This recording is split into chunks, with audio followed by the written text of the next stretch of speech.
Trésors princiers, richesses de la cour de Navarre, c'est la toute nouvelle exposition du château de Pau derrière moi. Reportage Éric Poussard, Elisabeth Gonzalez. La nouvelle exposition du château de Pau nous plonge dans la cour de Navarre au XVIe siècle, sous le règne de Jeanne d'Albret. Nous sommes invités ici à contempler les richesses de cette famille, pourtant chassée de son royaume à Pampelune en 1512, mais qui a retrouvé faste et opulence à Pau.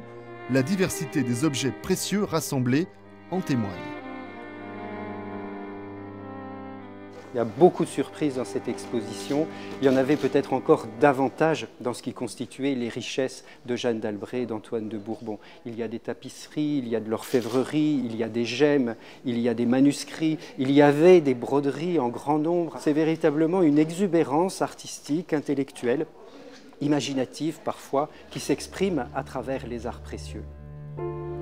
Ici, tout part d'un inventaire réalisé en 1561 à la demande de Jeanne d'Albret et qui liste 1300 objets précieux dans le château de Pau. Certains d'entre eux ont été retrouvés pour cette exposition, comme cette aiguière en cristal de roche aux armes de Marie de Luxembourg.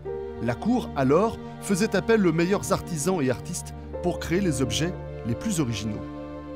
On connaît le nom d'un artiste qui, lui, est un artiste italien, Bénédicte Ramel, son nom a été francisé, dont on sait qu'il a réalisé le fameux vase dit en cailloux du Gave, qui est cet objet extrêmement précieux, magnifique, qui a appartenu aux collections des rois de Navarre, aux collections de Mazarin, aux collections de Louis XIV, etc., et qui maintenant se trouve dans les collections du musée du Louvre.